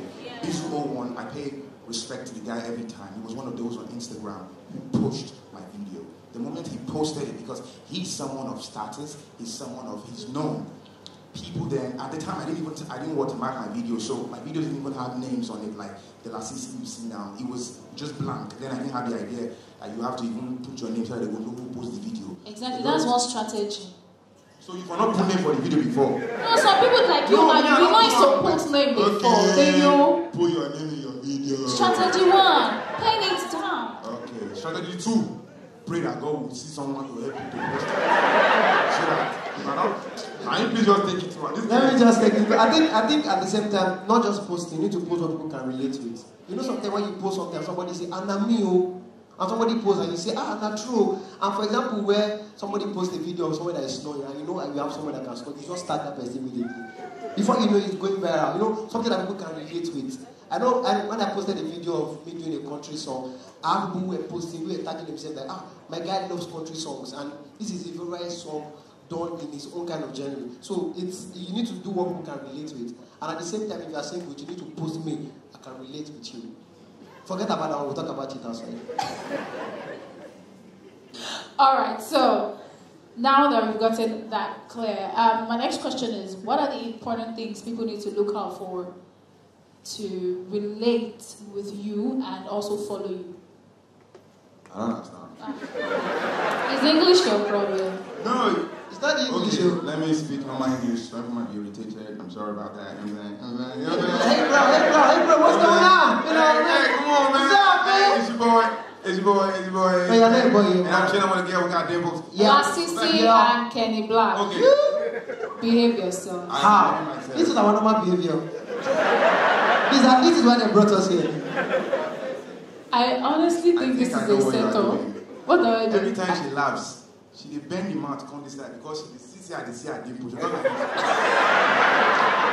I don't know you noticed though. I was Lasisi, do that in Lasisi, especially Lasisi. I like your dimples. I even sounds like the ask the question Okay, so I was saying, I found you on Instagram. I saw a video of you, you know, and I found it interesting. Okay. What is that thing that you do that would make me want to keep coming back to your page and say, okay, you know what? I feel like I found the guy. Because you're not the only person posting fun stuff. Sure. You're not the only person. You're the only comedian as well. So what is that particular thing that people here need to know that they should do that will make people come back to visit their pages? Okay, for me, I would say it's diversity. For example, he also mentioned something earlier. He said when he did a particular thing, people could relate to it. After time, he decided to switch up a bit and did something else. Now, for me, it's the same. There are times, we all know the normal trademarks, Are You Mad, Lasisi here again. But there are times where I try to spice up things a bit when people least expect it. For example, I know there are some days I don't even start to tell everybody Lasisi is here, there's something that's happening right now. There are days I don't even use the Lasisi idea, I might just go El Pablo. There are days I just turn to Alfonso, you understand? So I feel having a little spice to what you do, bringing something different to the table, and every time you bring something different, make sure it's 100. It's hot. you constantly review and review and review before you put it out there. Yes, there are days you put it out there, it doesn't get the kind of feedback you want. But it doesn't matter. It just means you have to keep pushing and keep doing that. All. I think for me, at some point, even right now, a lot of people, once the song is out and the song is trending, people start telling me things, Kenny, you need to do a version of this song. Yeah. Now, the fact they don't know what genre I'm doing. They don't know if I'm going to do Apala, if I'm going to do Aria, if I'm going to do country. But then I'm going to do something different from what I've done before. So you need that diversity is important. You need to always, bring something new to the table. Don't let people predict you and say this is what it's going to do. Yeah. This is what it's going to do. This is what it's going to do. So that diversity is key. All right. So before now, most of the viral videos used to be very emotional. So it could be a video of a guy proposing to his girlfriend and everything. But now comedy is the new face of it. You know what I'm saying? So how? What? I don't understand. Just go back. Can I please? I feel very sorry. I'm sorry. I feel very insulted when people that have pink lips are licking their lips, and Kenny Blaq is licking his lips. So wait till you lick for your lips. My second name is Philip. So that's why.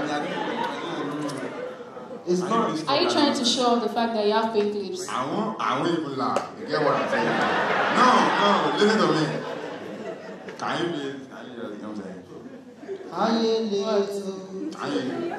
Well, after the show, everybody will just, It's done under a case. Do you understand what she's trying to say? No. Even me too. Can we please move on?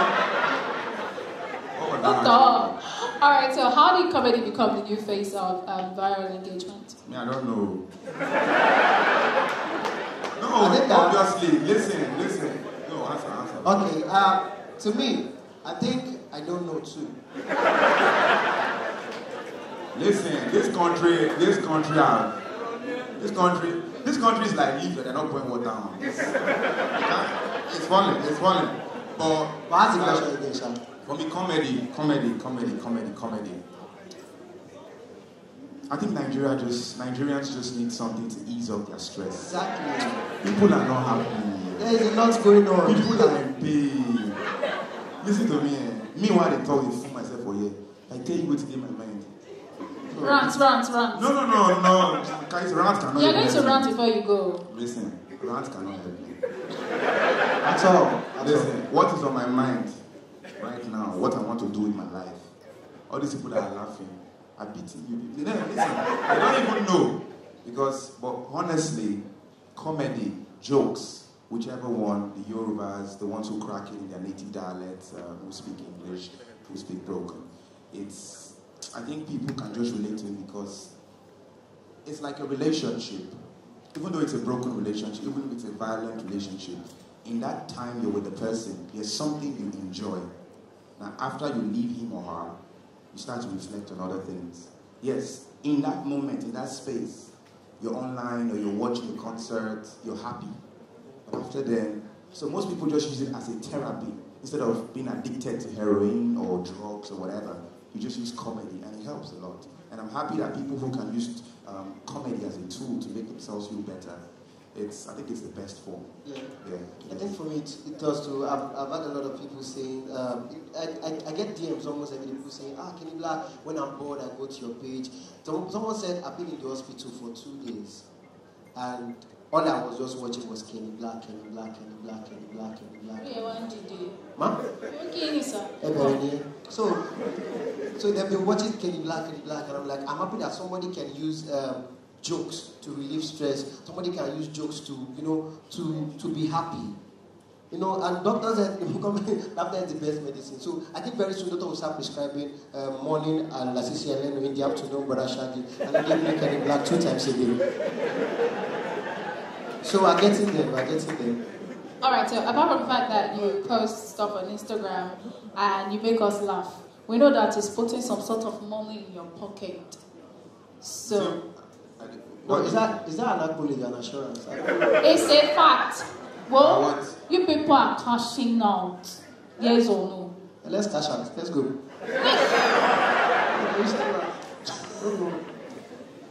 Okay, so many brands reach out to you to post stuff on Instagram for them and you get paid for it. So why would a brand want to associate themselves with a certain viral personality and would not want to do so with another personality in that same space? What makes you, Why would a brand want to work with a particular... For example, let me open your... Not... Okay. I was somewhere and they were talking about using your platform to advertise a product, and the bill you gave them made them start thinking of their life. And then they said, you know what, let's use someone else. And someone was saying, no, we're going to use Lasisi. The person insisted on using Lasisi. So please, apart from the jazz man, which one? Sorry to cut you. You're switching the question now.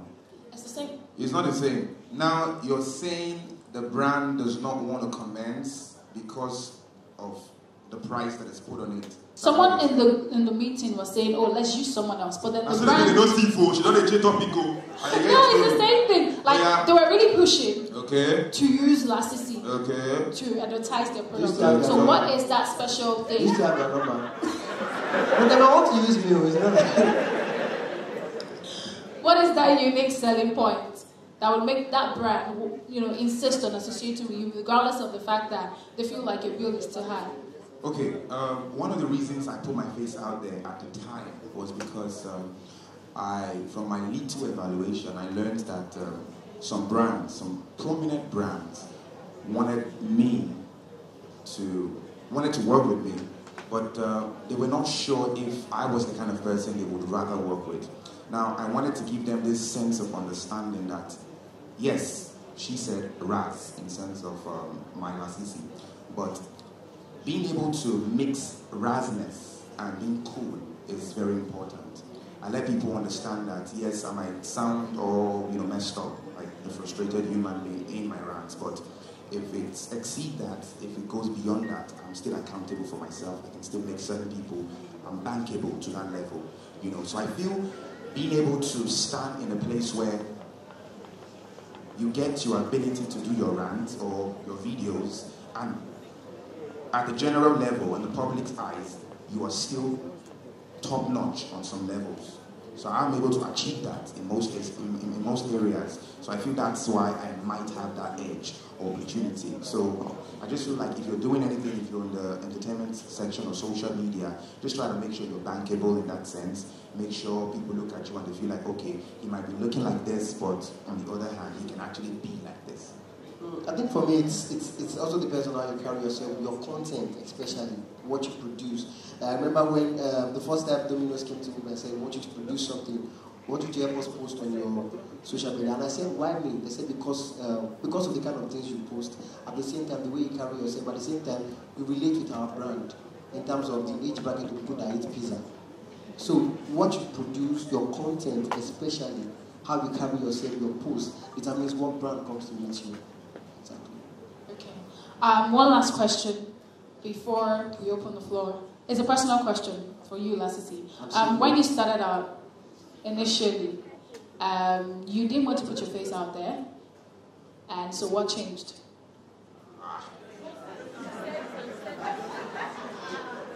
We were used to that Snapchat filter, and I remember one time I went in there and not posted, and you were like, "My God will fight for me" and stuff like that. So was it like you didn't want to do it at all, and Tunde already just Well, just like I said, when I started, I had a plan, and I liked the way it was going. Not until a lot of people started interfering with it. There were places I went to that people did not respect the fact that I didn't want to reveal my identity. There were places that I couldn't contain it. So it was difficult. So I felt, okay, since I would not allow people to ruin my dance or my party, so instead of me allowing them to do that, I decided to be the one who, made that decision. The plan was actually to reveal myself or my face in the future, but I just had to bring it back a bit, and that was why I revealed my identity on the 1st of January this year. And like I said, brands were reaching out. Big brands that I wanted to partner with, but they were not sure if the guy behind the filter was someone they would maybe say at the end of the day, my face was not even worse past the filter. You understand? So, but now the guy be this, you understand? So I think they were scared, and I received lots of emails at the time. Then I was still handling myself, I did do one or two. you know, but that was one of the reasons I had to put myself out there. Okay, thank you very much. So, do we have questions for them? Just two. One here and then one on the right. There's someone here. Hello, good afternoon. Good afternoon. Your name and your question. My name is Toyin. And I have a question for my brother here. Yes. Why you call your point? What's his name? Lasisi. Yeah, I'd like to shake the table here. You went to do what? Yeah, I'd like to shake the table. That sounded weird. Shake who? I don't understand. Oh, he would like to shaking. I couldn't want to get it. Shake the table. No, according to what I saw on CNN yesterday, I saw that Snapchat is losing 17% in shares, and in a way, one day they might probably. Now then be this. I know your time. You see, when you stood up, I saw your cap. No. Let me tell you something. When you got up, you see. Now, yes, it's actually a good question. It's a good now, question. what steps are you taking What steps are you taking towards maintaining that brand? I should not maintaining the Lasisi brand. Are you going to create a new video platform for yourself? Which will help? Okay. We're not You are not a developer, but you want to sell your market. Okay. It will be helpful for you to just maintain that brand. Okay. And you never still finish. I beg you. Now, so that they prostrate people, and this man will right and say, oh yeah, wait, what were you doing before now? What was I doing before now? Yes. I don't understand. Why you want to No, which question you ask? No, I will fight for you. Which one you want to... Which question with this? I want a stripper. You ask for the finish, not a switch line. What were you before? We were nothing but pencil. That not be creative. Anyway, okay, as regards Snapchat, people quiet, they want people wicked though. You know they play my downfall. Anyway, as regards Snapchat, I've heard, see, before you saw it, come, let's be honest here. I'm the person who's sitting down here. I've obviously made my, research. I've done all these things. And the truth is, I'm very well aware, and I don't in any way feel uneasy because I know there's a lot more to do for me. I believe in myself way beyond Snapchat filter. So the filter is one thing. It does not limit me as a person or as an act. I have personalities beyond what I do in the filter. And I'm as a matter of fact, I'm even challenging myself. I want to see what I would do after that filter. I'm not worried about it, And I know in time, people will become accustomed to my new self and the things I will put out there. So I'm not really worried about it. That's just what you call me. I will help you. You understand? Just type you get help. Last question. Any more questions? Thank you so much. But before you guys go, do we have a question? Oh, okay. Go on, please. Hello. Good afternoon. My name is Feldoa. And my question is not particularly directed to either of both of you. It's a general question. We've all been talking about videography, in quotes, and media and everything. I'm sorry, but I'm going to bring about the question of how to go viral again, but in another sense. Take, for instance, I'm a photographer. And for my picture to go viral, I must do something unique and distinct. But if I do something unique and distinct with one of the beautiful ushers that's been walking around, everybody's... You have eyes on them. Okay. You know your time. I'm shooting my shots, okay? When you don't stop. Security. Okay, alright. And then our friends, our family, okay, she's not a superstar. I'm still a photographer that's trying to be a superstar. Everybody goes, it's all nice, it's all nice. I tag 54 artistry, nothing. And the makeup artist that I collaborate with, nothing. And then, how exactly am I supposed to go viral? Take for instance, I remember clearly I sent you an email. Please. The question is how to go viral as a photographer. Right. Lasisi, and not only Blaq. photographers, people that Generally, they are not comedians. Okay, help them. I think if your work is good, to speak well for you. That's it. That's the answer. If your work is good, nobody will see better thing when they stretch hand. If your work is good, if it's very, very, very, very good, believe me, even your friends will post. People will tag themselves. I saw this picture. And especially if it's something people can relate to it. Kenny, I understand what he said. Yeah. But the truth is, it goes beyond just your friends seeing it. Yeah. It goes beyond your 10 friends posting it. If not my 10 friends, they post them, for another day, you understand? So the same thing I would always say, to me, it's about God. Now only God will help you with that push, that one. When it is your time, it's your time. Because when you don't snap, when they never snap before. When you don't talk, when they never talk before. If you snap, make my leg show. That's a problem.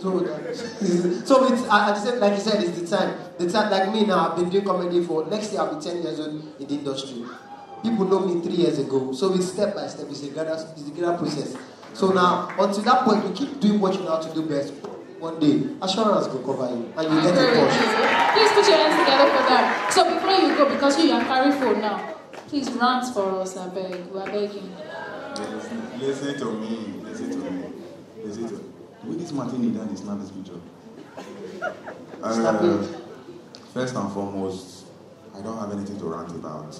I told you, I have issues. Hello, everybody. No, listen, I'm honest now. It gets really disturb me from my mind. But which one we say what? You know, and I'm really disturbed. But I just want to say one thing before I leave. And I pray that when I get home, I will see food to eat. Because lately, anytime I get to my house, it's like they expect that anywhere I go to, people just give me food. So you just come back home, you see the pot on the wall. If not likely for this family, then, you know, but I won't say much. I'm not happy. I just want you to know. I would have loved to say something for God, this fine girl with the year. She is seriously the wait man talk something. But I don't have anything to say. I'm not happy. Okay, I will give you something to rant about. And I want the intro. Hello everybody, Lasisi is here. Some now happen right now. Please help all the ladies here rant about assurance. Help us. Because they have been saying we are materialistic. Okay, guess what? Before I go, let me just stand up. Yeah, let's stand up as we are doing this. Get what I'm saying now. Hello everybody, I see here again. So I'm just, can you please not interfere with me? Can you please not do that? Can you please not do that? I like your trousers, Sha. Thank you. And you didn't even tell me one trouser went off. Get what I'm saying now. First and foremost, hello everybody, I see here again. Some just happened right now. I won't even lie. Get what I'm saying now. I feel for those that are standing behind. I pity you. All of you ladies that are looking for assurance or insurance or alliance or appliance, the only thing is I pity you. You know why? You see, the video type is not many. No, hear me out. It's not many. Because that car, I don't know the year, but some people are saying 45. It's not 45 million. It's like 25 million, 20 million. Oh, John, okay, all money. Most people here, if you start asking the kind of gift they received, is appalling. That's why yeah, someone like you, I know. I know you save money to buy that phone. But I can only pray for you. But I'm not a prayer man. People like Arole will pray for you. But trust me when I tell you this, the video type is not many. I think it's 1 in 1 million. I think it's 1 in 1 million. And people like that, please. I don't want to enter this. I've been looking at you. I've been looking at you. You are snapping. First me, you're snapping me. I'm talking, you are snapping me. Just been looking at so, let's be going. I pity everybody here.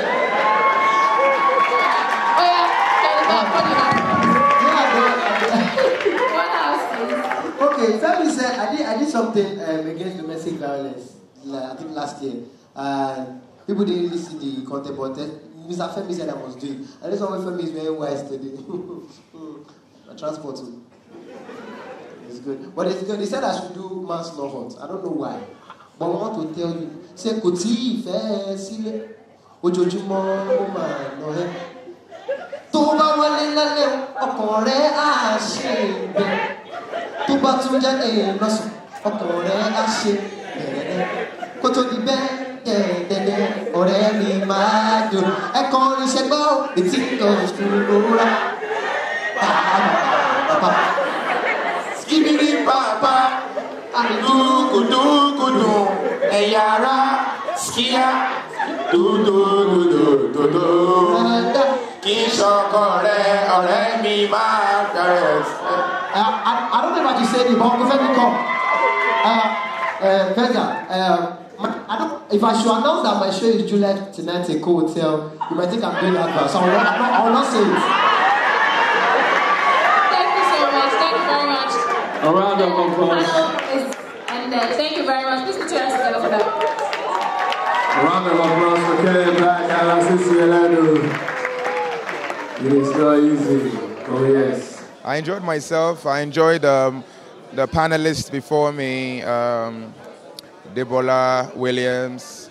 I think I met, I can't remember if I met the other ones, but I enjoyed his session and the sessions before and my session too. And I feel like gatherings like this are very helpful. It brings people together, networking, people are getting to understand and learn more about social media and way beyond social media. So yes, I enjoyed myself.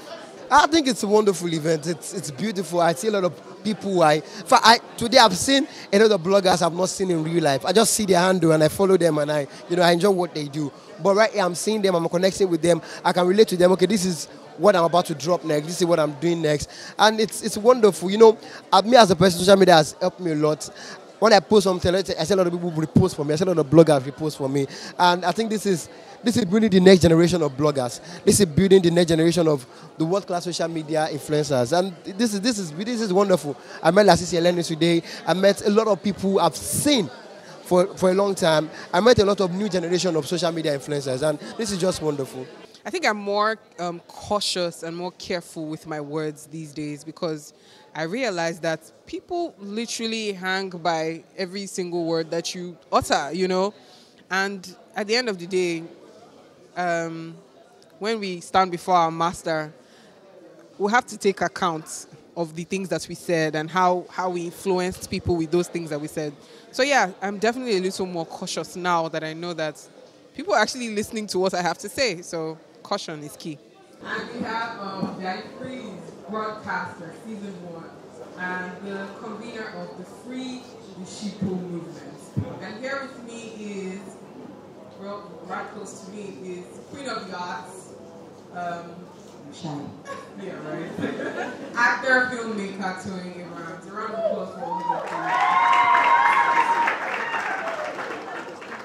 you. Okay, so let's dive right into it. Can celebrities influence change? Case study, Kanye West. Right? I mean, he's literally trending right now. He made one statement and had literally millions of people unfollow him immediately on Twitter. Blaq, what are your thoughts about Kanye? Good afternoon, everyone. Thank you so much for coming. I'm really excited to be here. It's interesting because I think we're in a time that social media has so much impact and we can use our platforms to do whatever. Kanye West, speaking specifically about the Kanye West issue, I think Kanye West is doing something that we will eventually find out what he's doing. I think it is a form of PR that we might not understand. But I think what we also have to understand is that, what we see on social media for celebrities is highly curated.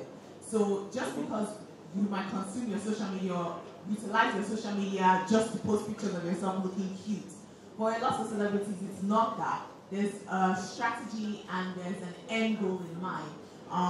Whether you're trying to sell a product, whether you're trying to use your platform to push about an idea or a specific conversation, the point is that social media is very, very strategic.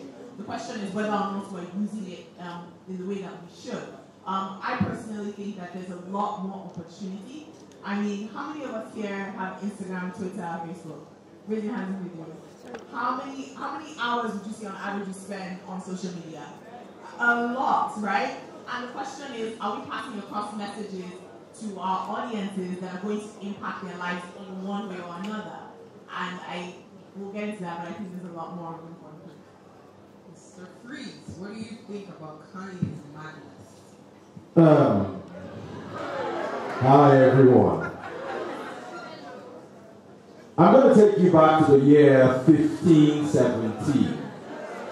Okay, here we go. You ready? When Martin Luther nailed a copy of his thesis, The Disputation on Power and Efficacy of Indulgences. This was the first rebellious act against the church in the year 1517. When the Protestant movement broke out of the Catholic Church. And they did it with one thing. Do you know what that thing is? The printing press. Before that time, they didn't have the printing press. There was probably one Bible for one country. And it was in Latin. For you to read that Bible, you had to study Latin. So there were very few people who studied the Bible, even fewer people who were able to teach it, and they all came together and they taught and did whatever it is they wanted unchecked. But the printing press was able to put a Bible in every church. So a revolution was born. In 2017, with the help of Instagram, YouTube, and Twitter, a new revolution was born. The Free the Sheeple movement. Okay. I had studied the Bible for about 10 years, and I preached it. I worked in the Pentecostal church, House on the Rock. I knew everything that was in, and I knew a lot of things were wrong. But before social media, if you want to challenge a wrong, you have to go to a TV station. Airtime is ridiculously expensive. Airtime on radio, on my show, you want 15 minutes on my show is 200,000 on the radio. You can imagine what it's like on TV. I can't afford it. So everybody had to sit down to listen to the money bags who could pay the 200,000, the big churches. All of a sudden, what this gentleman said, with social media, a celebrity is more powerful than a TV station. So I was able to challenge what had remained unchallengeable for over 100 years with social media. And the day Pastor Adeboye said God told him to watch my video. Can you keep it down, please? Let's hear him. The day Pastor Adeboye, I have it on video, it's everywhere. It's not about what you're laughing about, I'm telling you the truth. He said God told him to watch my video. That's the day I knew the power of social media. Social media can make them stop and listen. Kanye West can change the way a generation has thought with social media. So can a celebrity change the way we think? Very easy. So, we're done?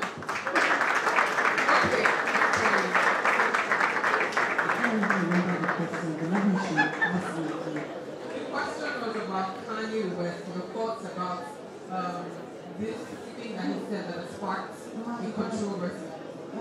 You just said his thoughts about the slavery. Sorry, please, can we keep it down? Thank you. It was by choice. I think that's his own mentality and that's what he feels. Like I tell people, what I think is different from what you think. That's why we need to accept each other the way we are. Like for instance, after I heard it, I was like, okay. I sat and I was talking to someone and said, what do you think about this? Well, fine, we've not come to a conclusion about that. I don't want to say what I'm doing. But social media, I think social media has an impact. That is why most times I'm always very careful what I put out there. Because I found that a lot of people are sad. Trust me. A lot of people are unhappy. A lot of people are depressed. So I want when people hear my name, I want you to have a smile on your face. I want you to be happy. I want you to know that, okay, listening to her, seeing her post, watching her movie, you want to be happy. I don't want to have issues to what whoever or what you're going through. Okay then. So speaking about, you said you know that people are watching and you know that they're listening. This brings me to my next question. So we have established the fact that celebrities definitely can influence change. So where's the place of balance now that you know that your words have weight? As a celebrity, you know that there are people hanging on to your every word. Where's the place of caution? Where's the place of balance? How do you now, the way you write your captions, the way you say whatever it is you say on social media, do you have in mind the fact that there are people that are listening and can be swayed by what you're saying? Of course. I can even tell you the statistics of people that are following me. The people that are following me are between the ages of 17 to 35. That's where I have my highest followers. That's one. Then when you keep saying something about celebrity, my darling, everybody's a celebrity. We are all celebrities. Well, yes. Quite. I'm going to give you an example. There was a day, we had issue in my house. There was no water. So I had to call myself, come. I said, I need water. I said, it's going to get an outside guy to get us water. Do you know what he told me? He said, Madam, you see that guy where what I'm going on? I don't want to make that guy bring water because if you don't bring water, water don't go. But if Musa bring water, come. Musa will not go there. What does that mean? That means the guy that's going to give us water is a celebrity in his own field. Sometimes when we go out there to shoot movies, you understand, yesterday I was at Lagos Island and we wanted to give some guy money. The guy said, you got my follow, I'm going, right, you understand? Everybody's a celebrity. And I feel we have one thing or the other we need to put out there. We need to start using our social media in a positive way. It's not about me. Sometimes, have you been to blogs, you read something and you think you don't know the person. And maybe the person just calls someone out and it's going to be news and that's how it's going to trend. So why would that person go viral if the person doesn't have an impact on social media as well? It's not all time. It's not. We don't trend all the time. Even unknown people, they trend. So that's why I tell a lot of people. Most times I see 85% things on social media. I might not be following you, but trust me, I see everything.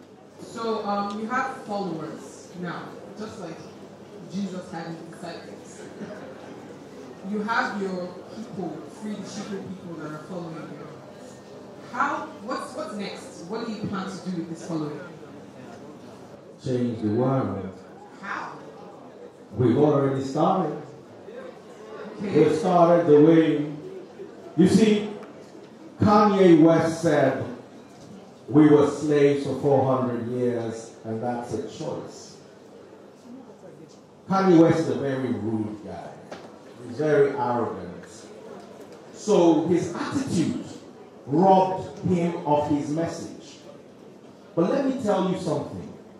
If you're doing something for 400 years, at a point it becomes a choice.